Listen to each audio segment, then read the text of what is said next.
Nothing haunts quite like the realization that Hollywood's most dazzling icons, the faces that once captivated the world, often lived lives of profound loneliness and inner torment.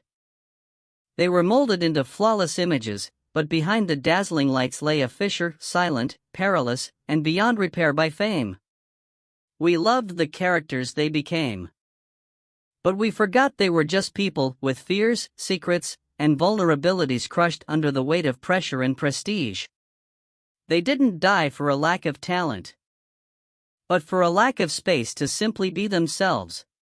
As is customary for this channel, I've pieced together the fragments of information and speculation into a seamless narrative for you to absorb. Then tell me what you think. Sometimes, a shared understanding is all it takes to remember these souls for the humans they truly were. Now, let's open the file on the first name in Hollywood's tragic ledger, Montgomery Clift. Montgomery Clift, the name once whispered as a symbol of fragile beauty, complex inner turmoil, and a haunting sorrow. He was the original damaged heartthrob of Hollywood.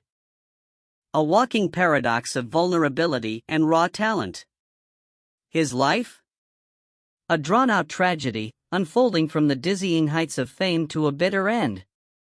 Shaped by the crushing weight of celebrity and a horrific accident that sealed his fate forever. From aristocratic boy to the first damaged heartthrob.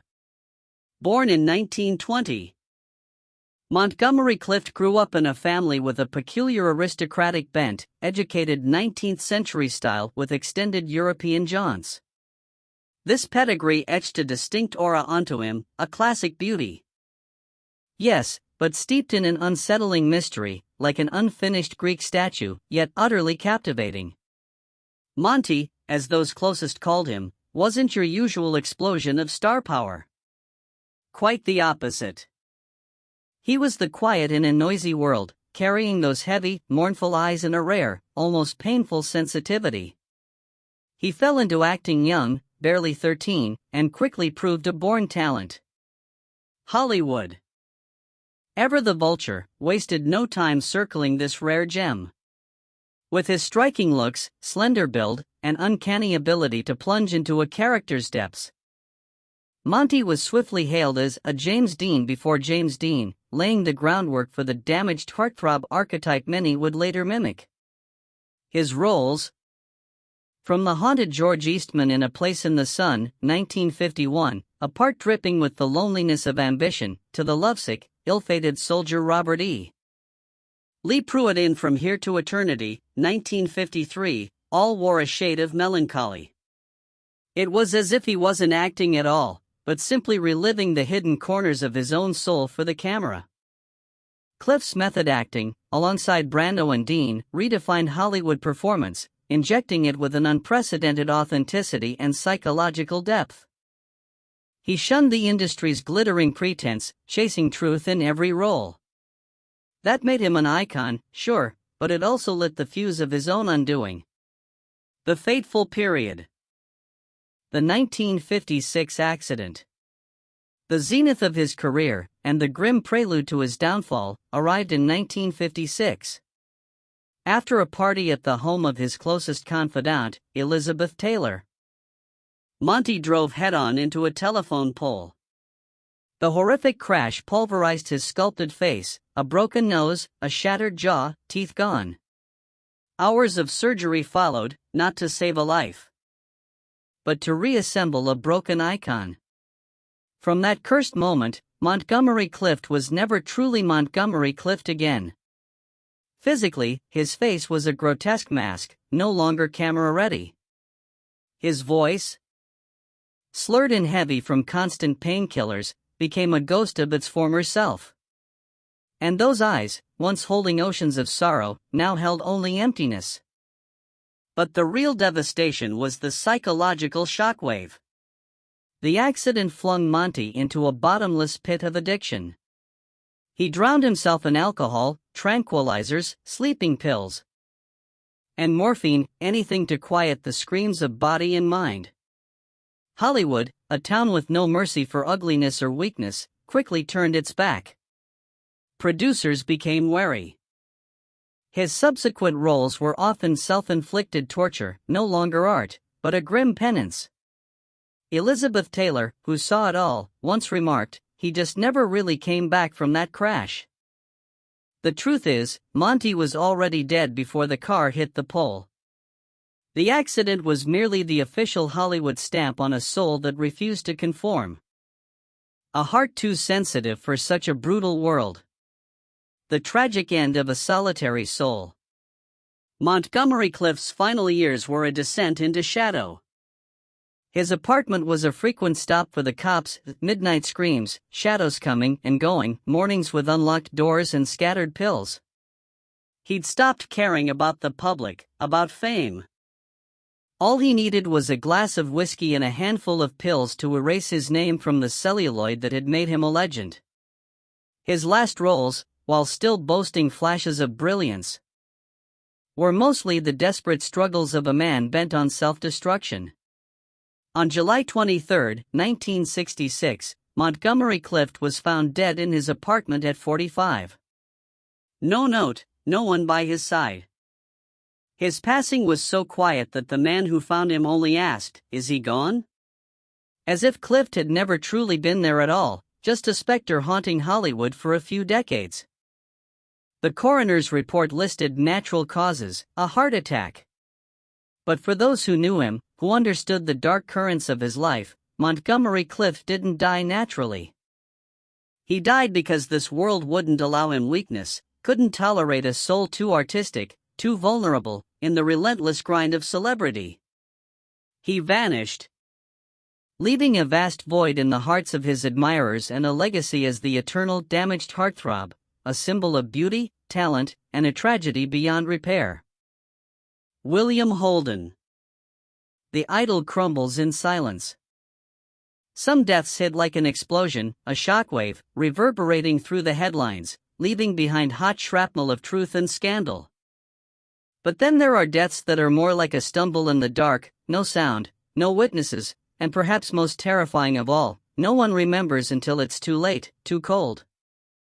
That's how Hollywood swallows the souls it once worshipped, then spits out the husks when they're no longer useful. William Holden. The actor with those haunting blue eyes and that devil-may-care grin was one of those silent casualties. The golden legend on the silver screen. William Holden wasn't a name you easily forgot. Throughout the 50s and 60s, he was the mold, the living embodiment of the ideal American man. Strong, rakish, with a hint of defiance, yet always alluring, almost mesmerizing. He was the picture of cool composure and undeniable masculinity, a man every gentleman aspired to be, and every woman secretly yearned to be with.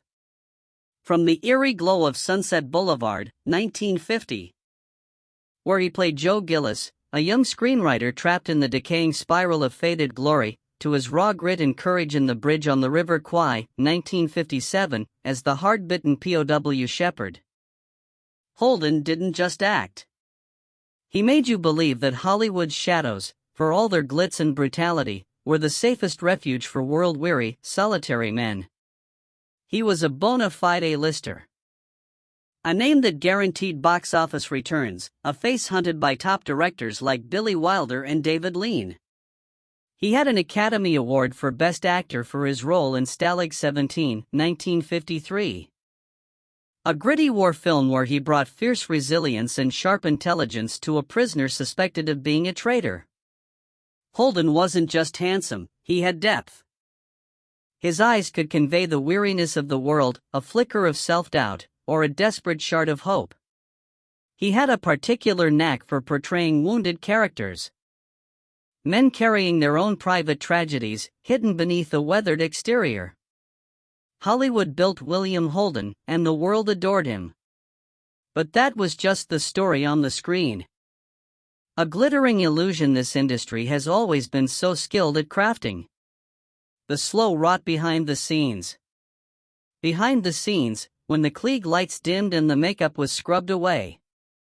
William Holden was a man rotting from the inside out, an ancient tree hollowed by termites down to its roots. Hard liquor and cigarettes weren't just two lovers. They were two jailers who never abandoned him. They bound him, day by day, hour by hour, squeezing him in an inescapable loop of self-destruction. Whispers in the industry claimed he never arrived on set entirely sober. That the smell of alcohol had become a part of him, not the scent of a carefree partygoer, but a signature perfume. A heavy mask worn to cope with memories, with reality, with nameless fears. He drank to quiet the demons within, the voices of insecurity and profound loneliness. This was a man who crafted a perfect facade for the public, but who was quietly burning his own soul to ashes in the silence. William Holden's love life was steeped in similar tragedy. He once loved Audrey Hepburn, a beautiful, pure, almost haunting romance, a stark contrast to his own dark existence. They met on the set of Sabrina, 1954. She was a freshly bloomed flower. Pristine and ethereal. He was a man who had already tasted life's bitterest pills. Their love was a symphony unfinished, a dream that never came true. He couldn't keep her, he didn't dare marry her. He couldn't stop drinking for her. He'd even had a vasectomy without telling her, fearing she wanted children.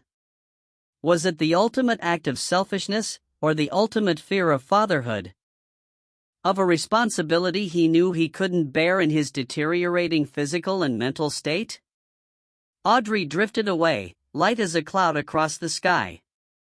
And he remained, burdened by regret and a never-ending ache of loss. From then on, every one of Holden's performances carried the scent of failure, not in his acting, but in how he desperately tried to convince the world, and perhaps himself, that he was fine, that everything was under control. But it wasn't. Not by a long shot. The twilight years and the dissolution of solitude. As the twilight years descended, Hollywood's glow began to fade for William Holden. He lived alone in his Santa Monica apartment. A place that once symbolized lavish living, now a gilded cage. Friends drifted away, partly because he isolated himself, partly because they grew tired of his self-destructive habits. The phone rang less and less. The name once etched onto an Oscar statuette now existed only in old newspaper clippings, faded film reels, and the dim memories of a bygone generation. He kept drinking, no longer to forget anything, but because there was nothing left to remember, nothing left to look forward to. Alcohol had become his sole companion. The veil covering an empty life. His career grew erratic, with successful films interspersed with lesser projects. While he still delivered acclaimed performances, like in Network, 1976. Where he played a television executive weary of the industry and social masks, a chilling reflection of his own life. That role earned him another Oscar nomination. But it couldn't salvage the real man who was steadily slipping away. He grew gaunt, his eyes sunken, always seeming to carry an unnamed sorrow. He was once an icon of masculine beauty. Now he was a mere shadow of himself, worn down by time and by his own grim choices. Death and silence, a case closed.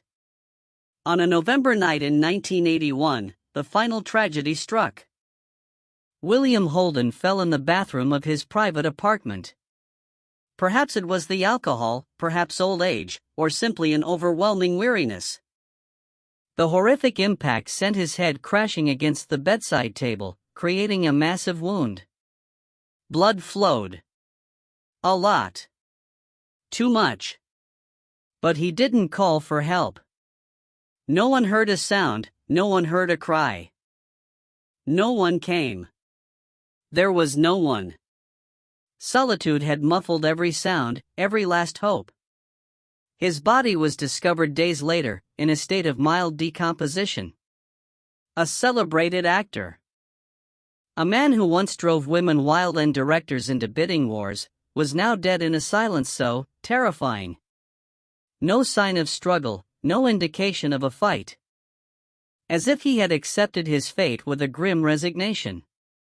No one knew exactly how long he had lain there before he was found. No last words, no letter, no sign of regret or hope. Just a cold, stark end. Hollywood, as usual, reported it briefly, coldly. William Holden, 63 years old, died in an accident. An accident? Or a deliberate surrender? A final capitulation to the demons that had haunted him his entire life? No one bothered to dig deeper. The flow of entertainment news was too fast, too crowded. Those who once admired him were now busy with new names, different magazine covers, younger scandals. Hollywood had grown accustomed to draining the souls of its stars, then discarding them like stage refuse when they were no longer valuable, leaving them in the deepest solitude. When the memorial was held, only a handful of people showed up. Close friends, former colleagues, but not many. Audrey Hepburn, his former love, didn't come. Perhaps she couldn't bear to see him like that, ravaged and alone. Perhaps she had learned to preserve the beautiful memory of a dashing, talented William Holden, rather than shatter it with a brutal reality. Whatever the reason, her absence felt like a perfect conclusion to Holden's story, romantic, sorrowful, and forever incomplete. An incomplete love, an incomplete life, an incomplete death. William Holden didn't die from a simple fall. He died because Hollywood no longer needed him. He died because of a system that squeezed dry the men who were once legends, draining their talent, their souls, their youth, then cast them aside like trash after the show, abandoning them to ultimate loneliness. He dedicated his entire life to the screen, to the roles the public adored. But he never found peace for himself. He once said, when asked about his career, a chillingly stark statement. "I never wanted to be a star. I just wanted to be left alone." And in the end, he got his wish, in the coldest way possible, in the eternal silence of a cold bathroom, with no one to witness, no sound to break the stillness. William Holden's death is a brutal reminder of the price of the spotlight, and of the souls shattered in Hollywood's unforgiving grinder. George Reeves. Superman and the death no one dared touch. The night of June 16, 1959, Los Angeles knew no rain. No thunder. Just a single gunshot. And a body sprawled on a bed, blood blooming across white sheets, eyes wide, as if still grappling with what had just happened. George Reeves, the man who first brought the image of Superman to millions of American children via the small screen, was dead. The police called it suicide. The file slammed shut with unnatural speed. But if it was truly that simple, then why do hundreds of unanswered questions still fester in the shadows? Questions no one dared utter above a whisper? The man behind the cape, an icon trapped. George Reeves wasn't born to be an icon. He started his career in the trenches, playing bit parts, a blink-and-you-miss-it appearance for Alfred Hitchcock in Gone with the Wind, then slogging through dozens of B-movies. It wasn't until he donned the form-fitting blue and red suit of Superman in the 1950s TV series, Adventures of Superman, that he became a household name, etched into the hearts of American families.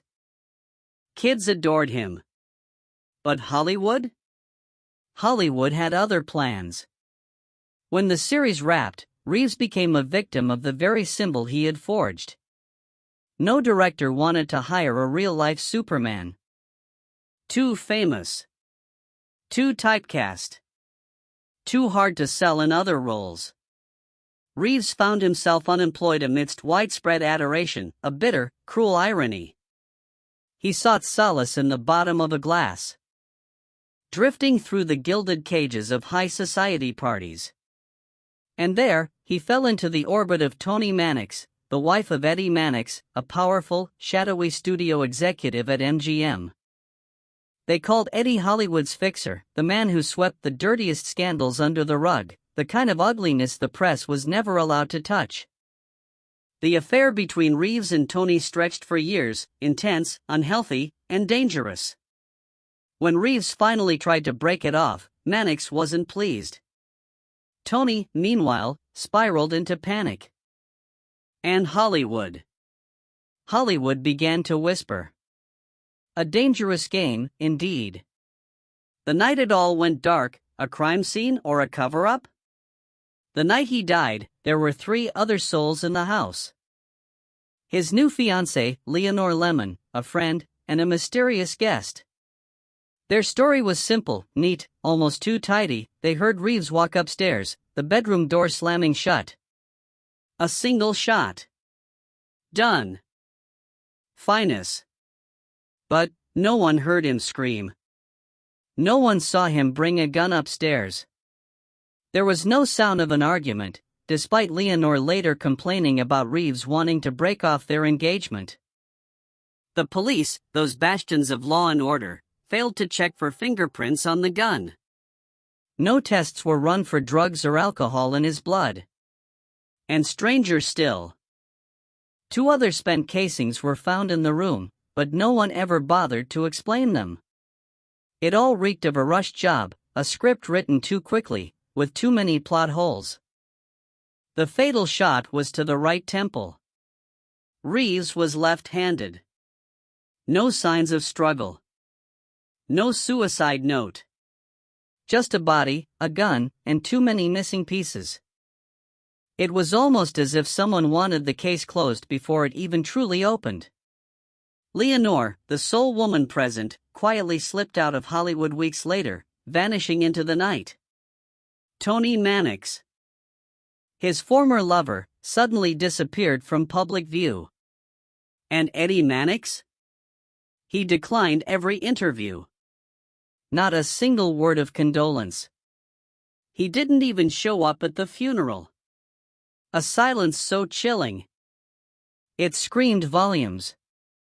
For decades, the conspiracy theories have swirled around the case like vultures.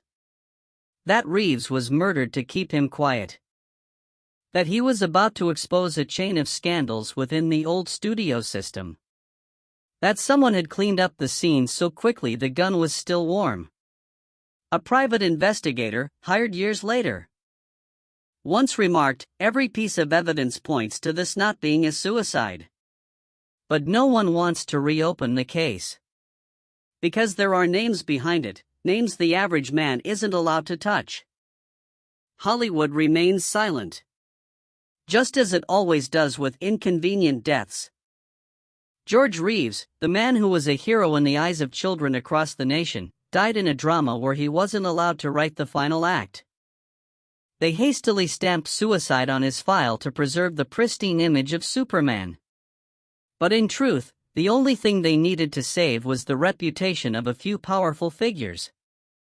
Men larger than any symbol. He once soared across the silver screen.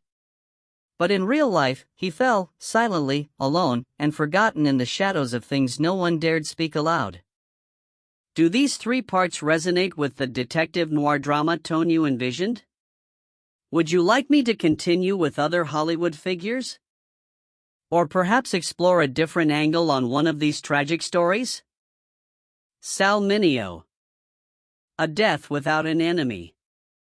Hollywood has faces that are forever framed in the audience's memory, not for their longevity, but for their youth, for the promise they carried and the heartbreak they left behind. Sal Mineo was one of them. At just 16, this Italian kid from the Bronx was handpicked by James Dean to play Plato in Rebel Without a Cause, 1955. That role, a sensitive, lonely, almost overtly queer teenager, grabbed the world by the throat. Mineo became the voice of a lost generation, a raw nerve exposed for all to see.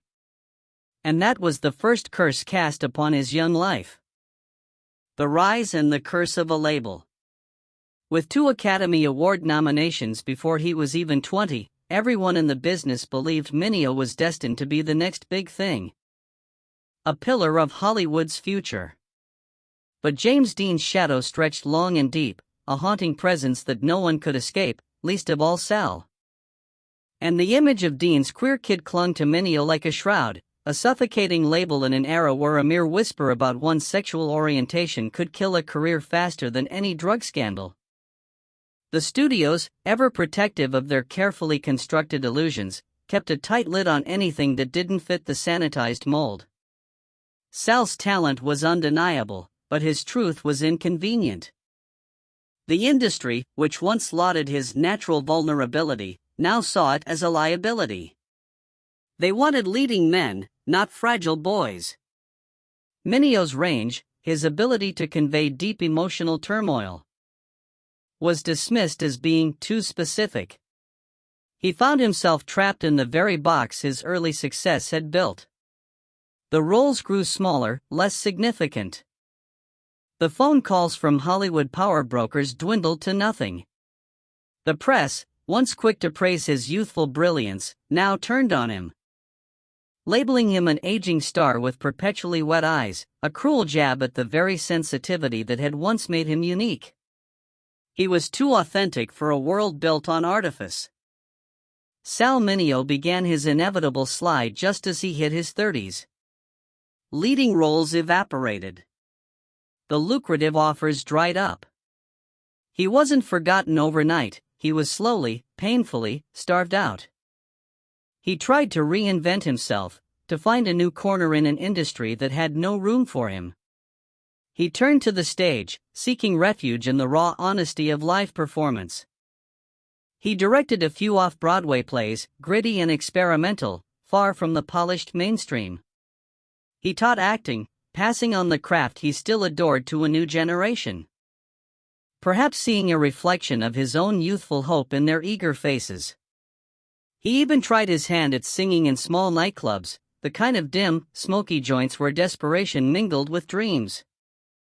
He was scraping by, performing for audiences of mere dozens, a stark contrast to the millions who had once watched him soar as Superman's boy sidekick.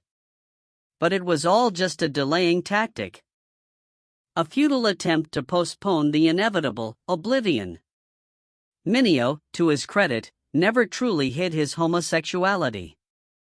He wasn't loud. He wasn't flamboyant. But he wasn't exactly secretive either.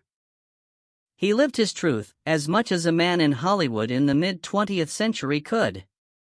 And it was that very honesty, that refusal to fully conform, that made him an easy target, both for the unforgiving industry and a deeply prejudiced society.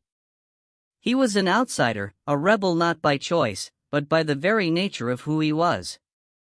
He once spoke in a 1975 interview, his voice carrying the weary resignation of a man who had fought too many battles. "I don't regret being who I am. But I pay for it every single day." It was a chilling prophecy. The final curtain, a knife in the dark. The night of February 12, 1976, Sal Mineo wrapped up a rehearsal for the play pièce. Your Cat is Dead. He was hopeful about the role. A chance at a comeback, a crack in the wall of indifference that had surrounded him. On his way back to his West Hollywood apartment, he pulled into the dimly lit carport behind the building. A routine act that would be his last. A shadow emerged from the darkness. A blade glinted. One swift, brutal stab, piercing his heart.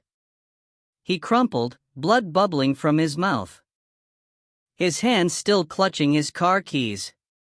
No one heard his cry. No one came in time.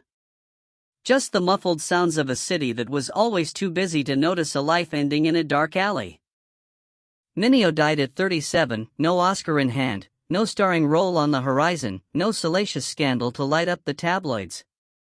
Just a man cast out of the spotlight, abandoned by Hollywood. And murdered by a complete stranger.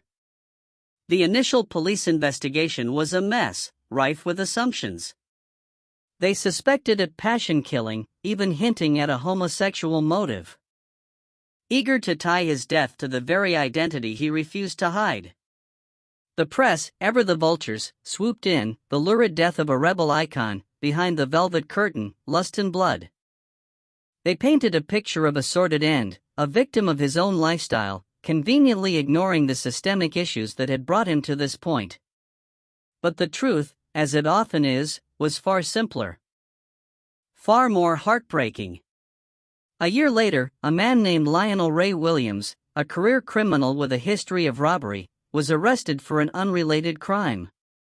He confessed, out of the blue, to stabbing a man that night, admitting he thought he had money in his wallet. A random act of violence, a meaningless end to a life that deserved so much more.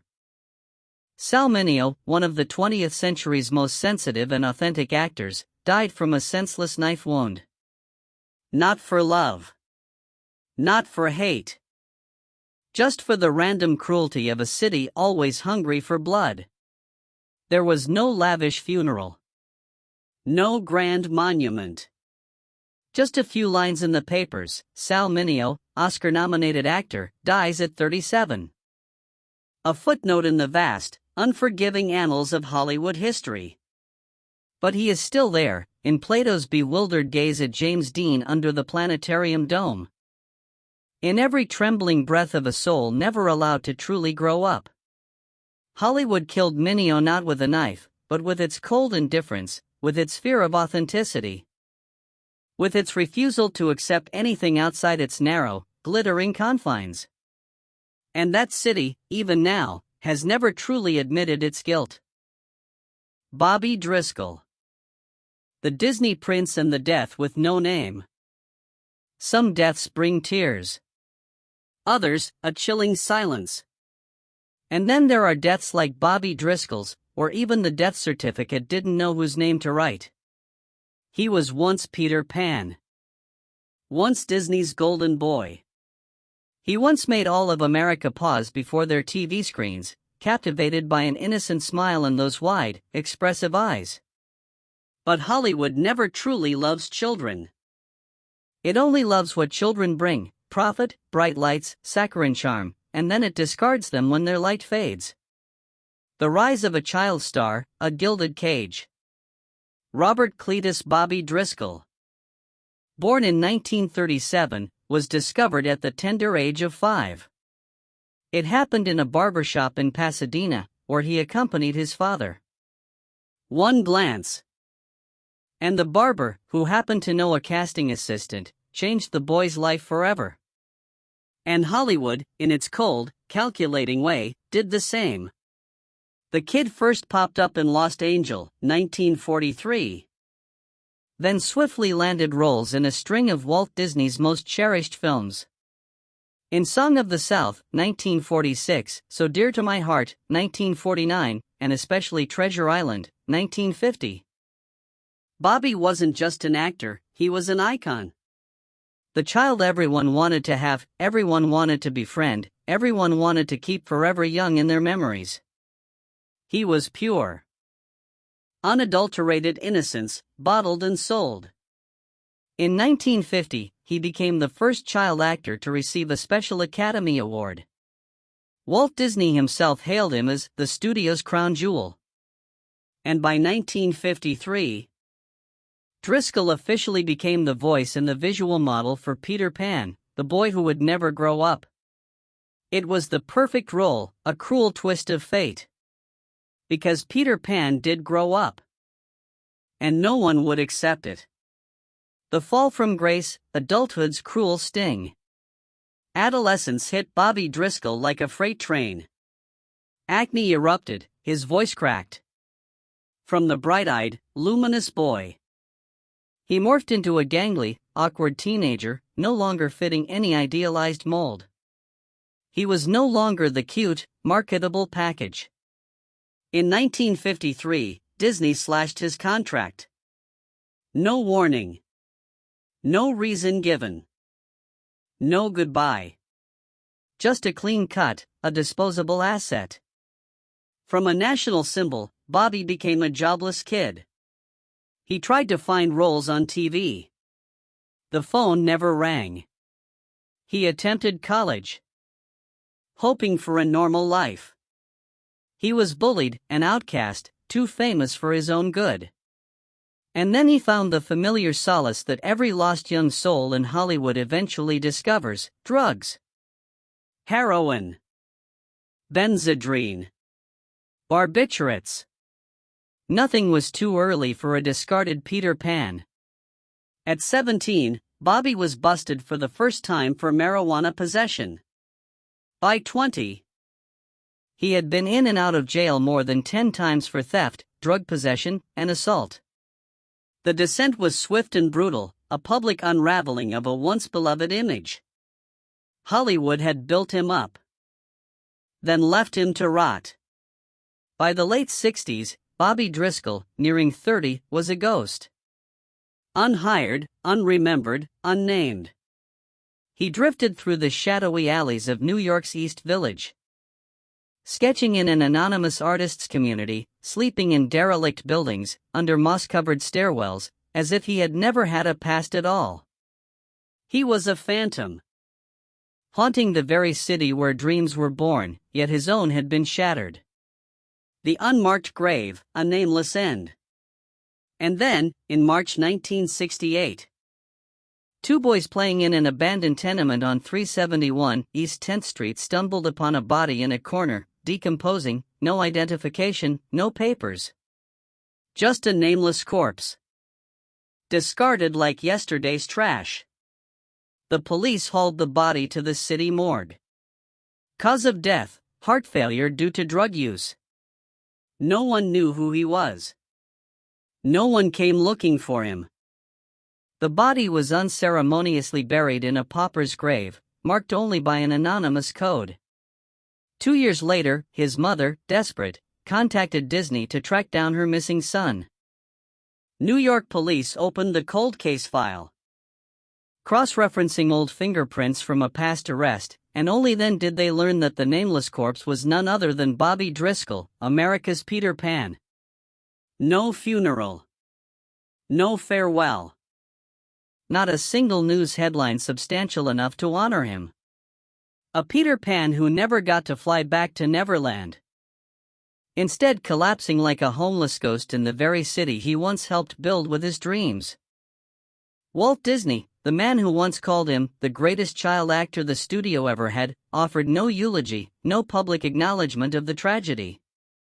The world still broadcasts Peter Pan every year, still sells toys in his likeness, still sings the songs of Neverland.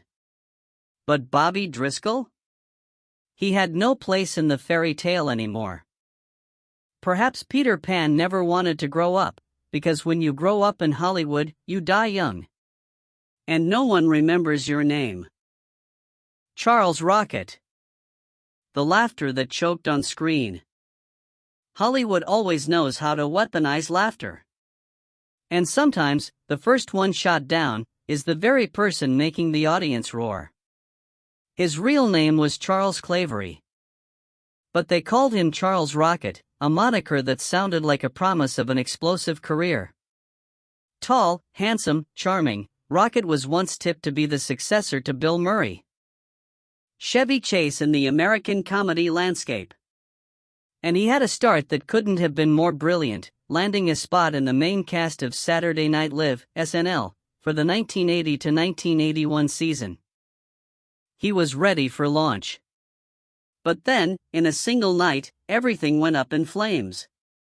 And Rocket never returned to orbit. The detonation, a 4-letter word on live TV. The date was February 21, 1981. After a comedy sketch parodying the infamous Who Shot J.R. storyline, the show wrapped up with its usual cast goodbyes. On live national television, the host asked Charles how he felt. He grinned, a knowing smirk, and deadpanned. "It's the first time I've ever been shot in my life. I'd like to know who the fuck did it." That word, fuck, raw and censored, echoed like a gunshot straight through his career.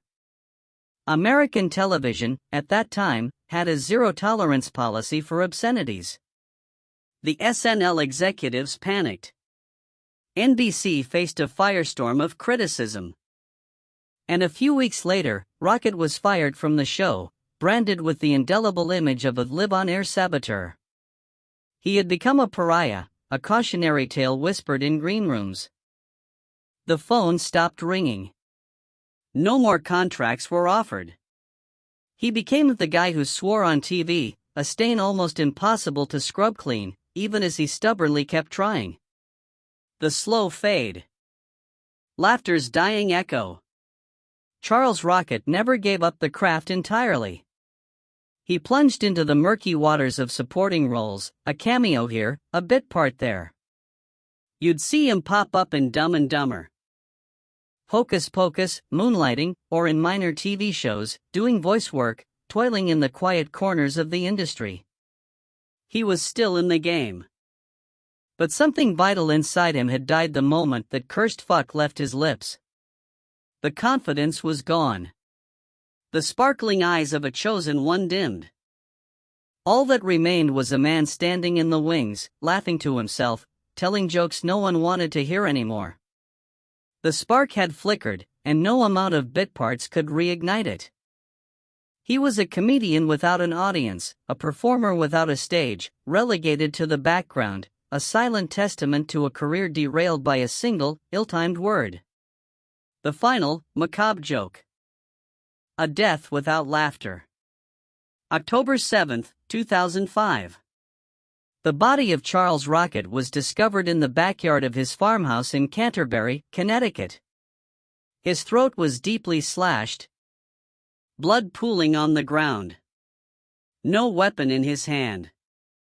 No one around. No suicide note. Just the chilling silence of the New England countryside. The autopsy report concluded: suicide by self-inflicted razor wound to the throat. One of the rarest and most agonizing methods of death, especially for someone with no documented history of severe mental illness. It didn't add up. His family, perhaps in shock or seeking peace, accepted the conclusion. The media reported it dryly: actor Charles Rocket dies at 56. End of story. Case closed. But for those who still bothered to look closer, the death smelled off. Some friends stated that Rocket had shown no signs of depression. He was still working, still sending in new script drafts, still fighting to claw his way back.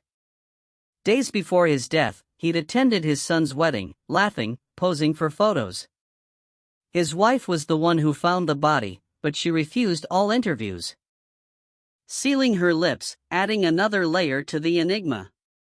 And then there was the most disturbing detail: no fingerprints were found on the razor blade. No explanation. No deeper investigation. No questions asked in a town all too accustomed to strange voluntary deaths. A comedian, dead because no one found his jokes funny anymore. Or perhaps, he told a joke that was too true. Hollywood doesn't like those who embarrass it. And Charles Rocket had done just that, with a single word, broadcast during national primetime. It was a scar on their carefully manicured facade. And they excised him without a second thought. No one can be sure what truly happened in that backyard that night. But everyone understood. He wasn't the first to be cast out of the industry for a slip of the tongue. And perhaps, he wouldn't be the last to pay with his very life for a moment of ill-spoken truth. Jonathan Brandis. The Angel Who Never Got to Grow Up. Chapter 8, Brad Renfro, A Verdict Without a Judge. Not every child star comes from Broadway. Not every prodigy has a manager mom or an actor dad greasing the path with connections and clout. Brad Renfro came to Hollywood with nothing but dust on his shoes, sweat on his skin, and a raw instinct that couldn't be taught. He was born in Knoxville, Tennessee, a place as far from Hollywood as you could imagine. His mother was a hairdresser. His father walked out. Brad grew up in a trailer, pedaling through cracked streets and picking schoolyard fights. No money. No dreams. Just a reckless grin and wild, haunted eyes that made it impossible to look away. At age 10, Director Joel Schumacher spotted him, just a scrappy kid, while casting for the film adaptation of The Client by John Grisham. No acting school, no endless auditions. One meeting was enough. Schumacher famously said, "This kid doesn't act. He lives inside the movie." And he did. Brad became Mark Sway, a poor boy who witnesses a suicide, hunted by the mafia. Pressured by the FBI, and he played it with grit, fire, and a pain far beyond his years. The film was a smash hit. Audiences couldn't believe he'd never acted before. Hollywood had found its new golden boy, the Renfro phenomenon. Then came the flood, Tom and Huck, opposite Jonathan Taylor Thomas, apt pupil, a twisted tale of a teen obsessed with a Nazi relic. Under Bryan Singer's direction, Sleepers, Bully. Each role carved from the same mold, damaged kids, too smart for their own good, burning from the inside out. Because that was Brad. On screen and off.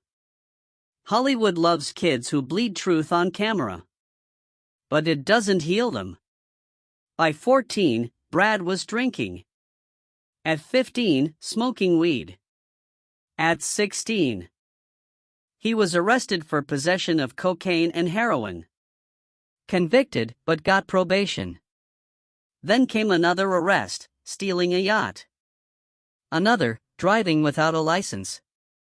Every court date came with headlines, former child star arrested again, next to sunken eyes and hollow cheeks that used to sell out box offices. He still acted. But only in low-budget indies no one saw, no one remembered. No studio would touch him. No insurance would cover him. He became Poison, a career pariah. The cruelest twist? Brad never lost his talent. Even in his final roles, buried in the indie underground, he could still set the screen on fire. But he couldn't outrun himself. And no one was left to pull him back from the edge. He once said, "Hollywood doesn't want to hear me anymore. It only remembers who I was. Nobody asks how much it hurts now." On January 15, 2008, Brad was found dead in his Los Angeles apartment. Cause: heroin overdose. He was 25. No girlfriend. No best friend. No one knows how much he took, or what kind of pain he was trying to kill. Hollywood didn't weep. The press gave him a few lines. His family held a quiet funeral back home in Tennessee. But the real betrayal came later, at the 2009 Oscars. When the Academy left his name out of the In Memoriam montage. No farewell. No footage. Not even a still photo. As if he had never existed. Brad Renfro was a verdict with no courtroom. A kid discovered, used, praised, then tossed aside like a broken toy. He never got his comeback. Only the spiral, one that Hollywood helped engineer, then walked away from when the crash came. Like Jonathan Brandis, Brad didn't die from drugs. He died because no one wanted to save him. Brad Renfro. A verdict without a judge. In the murky glow of the 90s small screen, Jonathan Brandis was the poster boy for every adolescent fantasy: golden hair draped over intelligent eyes, a smile that could trigger a studio riot, and a gaze that hinted at something deeper. He wasn't just handsome. He had talent. And most crucial, he had time. But Hollywood? Hollywood wasn't so patient. Brandis started his grind at 6. A blur of commercials, sitcoms, TV movies. By 14, he was front and center in The Never-Ending Story 2. Then came The Pint-Sized Writer in 1990's It. The Stephen King adaptation that launched him sky-high like a flare. But that wasn't the peak. In 93, Jonathan inked a deal with NBC for Lucas Wolenzek in the sci-fi serial sequence DSV. A computer prodigy, handsome, sensitive, living beneath the waves with a state-of-the-art submarine crew. Lucas became a phenomenon. Jonathan became America's #1 teen idol. Thousands of fan letters hit his mailbox weekly. He was voted most desired face in every teen rag. Tiger Beat, Bop, Teen Beat, his name was plastered everywhere. But what nobody bothered to teach the kid was this: the brighter the spotlight, the deeper the shadows. When Sequest was unserrated after its third season, Jonathan's leading man days dried up. Offers trickled in for bit parts or B-grade features. Directors didn't know what to do with a handsome 20-year-old who used to be a child star. No foothold. No purpose. The DeepSeek genius began a real dive into his own mind. Jonathan tried. He tried writing scripts. He went for big-time auditions. There were flickers of hope. Like when he landed a role in 2002's Hearts War alongside Bruce Willis. But by the time the film hit theaters, his part was cut to oblivion. His name wasn't even whispered in the trailer. He went quiet. Friends whispered he started drinking more, talking in circles about failure, about no place for me in this business. He once told a pal, "They only wanted me when I was 16. Who am I now? A has-been." On November 11, 2003, Jonathan hanged himself in his Los Angeles apartment. His girlfriend found him, still breathing, but after a few days in a coma, he was gone. No note. No scandal. No clear motive. Just, he couldn't take it anymore. The press offered a shrug and a few lines. Colleagues stayed silent. No public memorial. No wax figures or tribute videos. Hollywood doesn't like to talk about failure. It despises discussing its own. Jonathan Brandis, once the face of a generation, died as quietly as if he'd never been. His old fans, now grown, learned the news from a cold, distant communique: former TV actor hangs himself. But if you look closely, you'll see, Jonathan's death wasn't suicide. It was a slow strangulation, a decade in the making. Every rejected contract. Every excised role. Every casting door slammed shut. Every person who'd once screamed his name. Then turned their back when the fame faded. A gradual chokehold by silence. Lingering too long after the fireworks fizzled, that was Jonathan's only transgression. He broke no laws. No addictions. No scandals. He just wasn't needed anymore. And in Hollywood, that's enough to kill a man. River Phoenix. The flame consumed under 1,000 eyes. If Leonardo DiCaprio was Hollywood's favored son, raised and nurtured, then River Phoenix was the fire Hollywood set and then watched burn. He wasn't your typical pretty boy. No pretense. No pigeonhole. River carried a soul the camera couldn't hide, a beautiful, unfeigned pain, irreplaceable. From the tender age of 14, he was Chris Chambers in Stand By Me, a street kid. Discarded by society, living with the sins of his parents. That role, seemingly too complex for a teenager, emerged perfect in every glance, every clenched jaw, every silent tear. You couldn't tell where the film ended and the real boy began. River Phoenix lived as if there were no protective membrane between him and the world. He didn't drink soda, didn't eat meat. Refused to smoke unless the script demanded it. Idealistic. Vegan. An environmentalist. He'd argue with directors on moral grounds. His eyes always held a heavy wisdom, far beyond his years. He once said, "I don't need to be famous. I need to live right." They called him the new James Dean. But they were wrong. James Dean was rebellion. River was wounded. By his early 20s, River was an Oscar nominee, Running on Empty, starring opposite Keanu Reeves in My Own Private Idaho, lauded by Gus Van Sant and Sidney Lumet as rare in his generation. Johnny Depp, DiCaprio, Ethan Hawke, Christian Slater, they all respected him, admired him. But the brighter the lights, the more savage the shadows. River started drinking to escape the psychological weight of his roles. Then came LSD, marijuana, and finally, heroin. He hit it well. On set, he was on time, his performances still explosive. But friends whispered. Sometimes he'd sit in the middle of a meal as if he were hearing something from outer space. Halloween night, 1993. River Phoenix arrived at the Viper Room, co-owned by Johnny Depp, for an impromptu performance with his brother Joaquin and Flea's Red Hot Chili Peppers band. He'd been drinking heavily. Some said he took liquid heroin, a potent killer. Others claimed he was drugged. 0:45 a.m. River bolted from the club, collapsing on the Sunset Boulevard sidewalk. Joaquin dialed 911, frantic.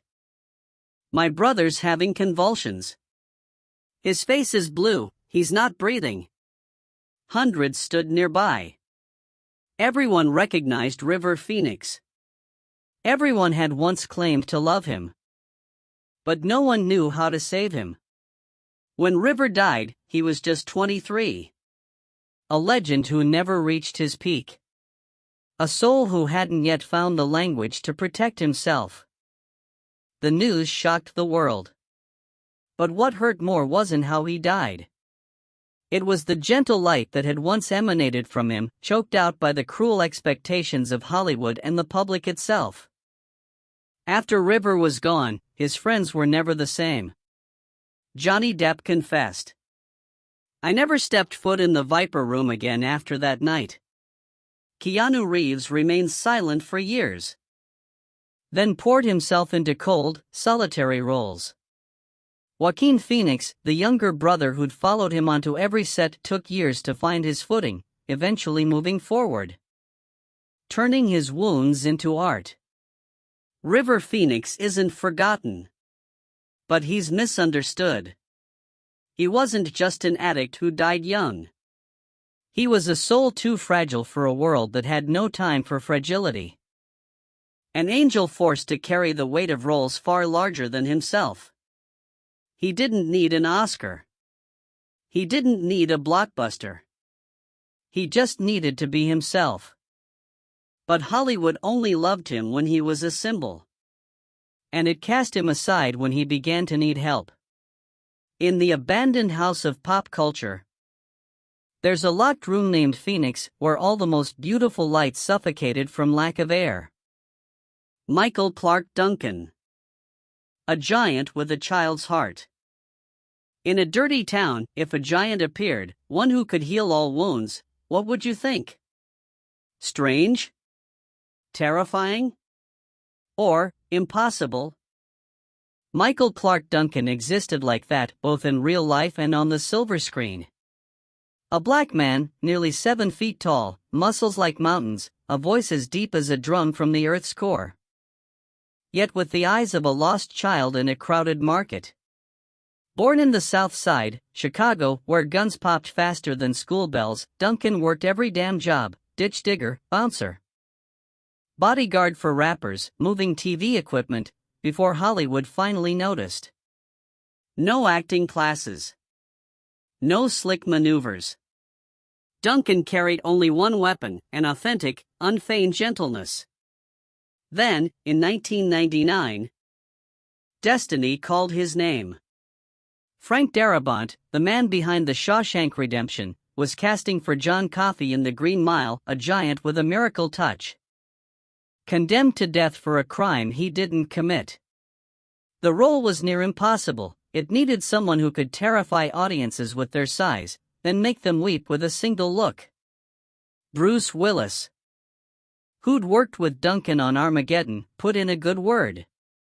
And Duncan, in his first major role, made the whole world hold its breath.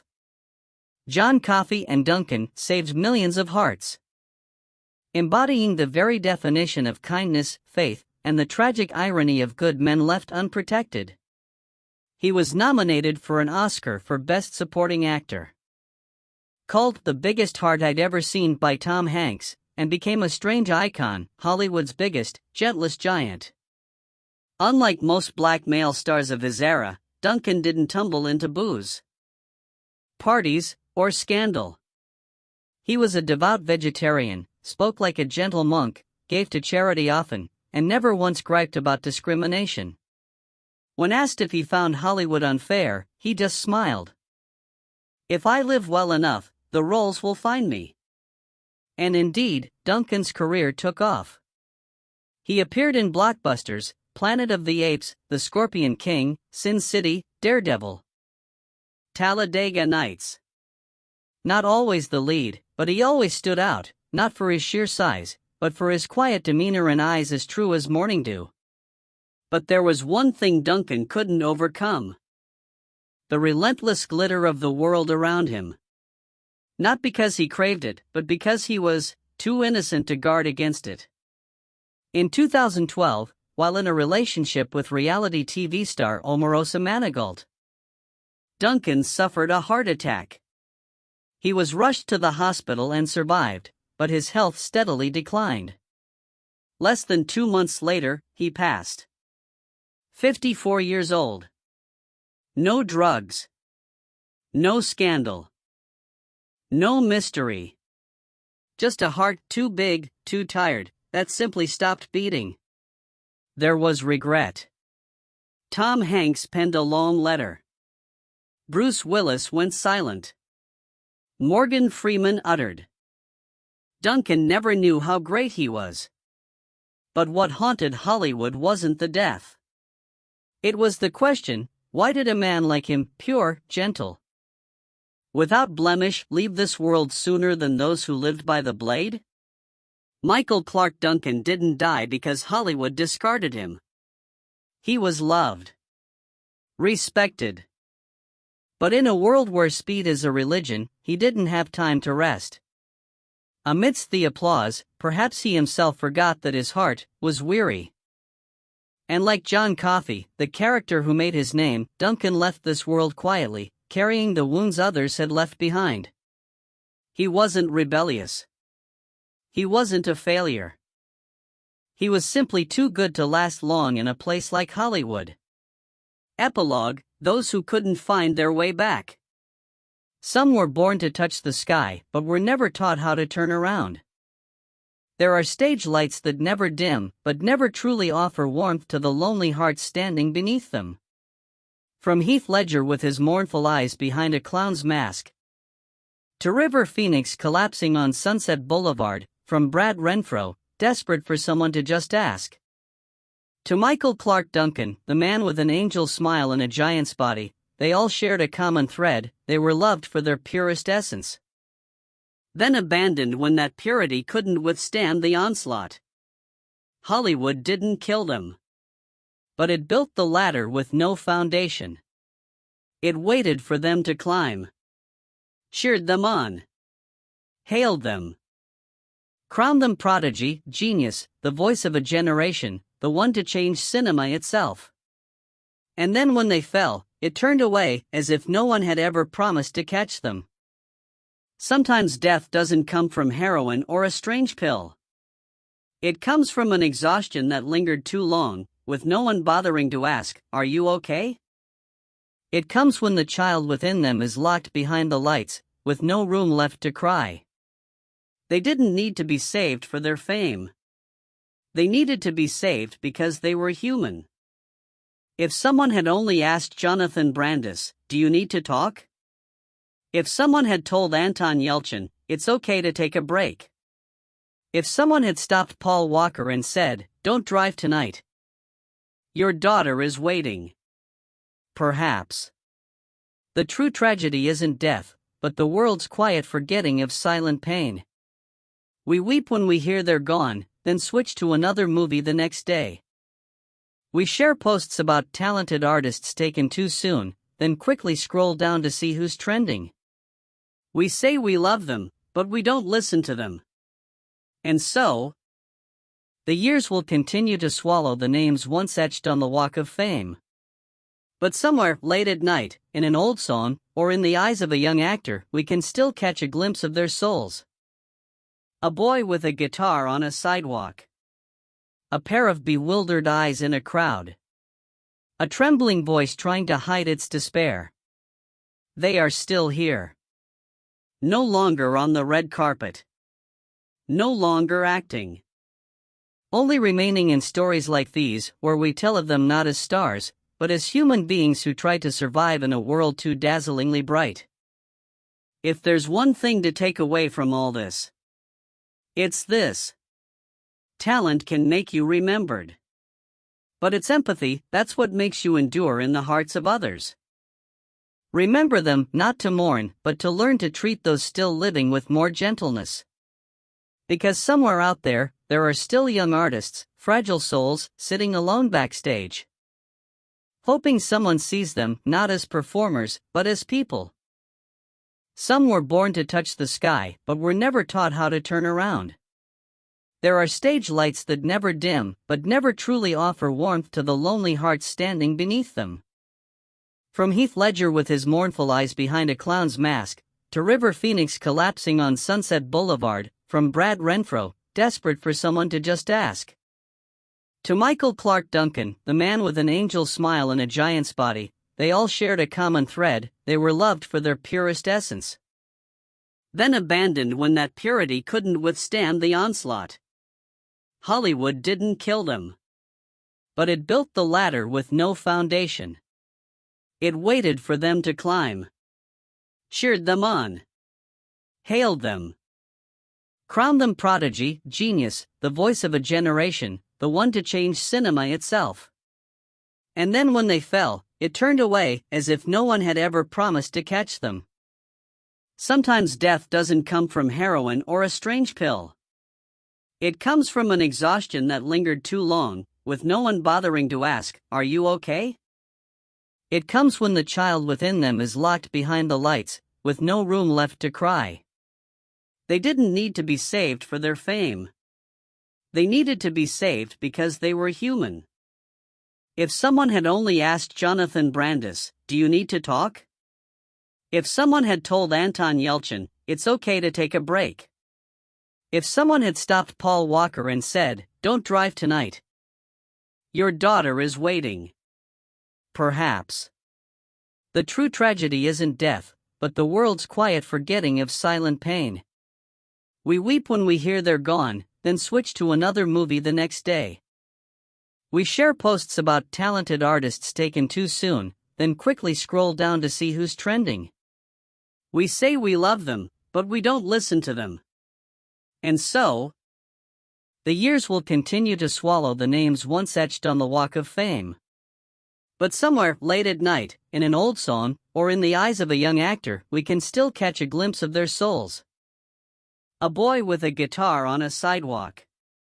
A pair of bewildered eyes in a crowd. A trembling voice trying to hide its despair. They are still here. No longer on the red carpet. No longer acting. Only remaining in stories like these, where we tell of them not as stars, but as human beings who try to survive in a world too dazzlingly bright. If there's one thing to take away from all this, it's this. Talent can make you remembered. But it's empathy, that's what makes you endure in the hearts of others. Remember them, not to mourn, but to learn to treat those still living with more gentleness. Because somewhere out there, there are still young artists, fragile souls, sitting alone backstage.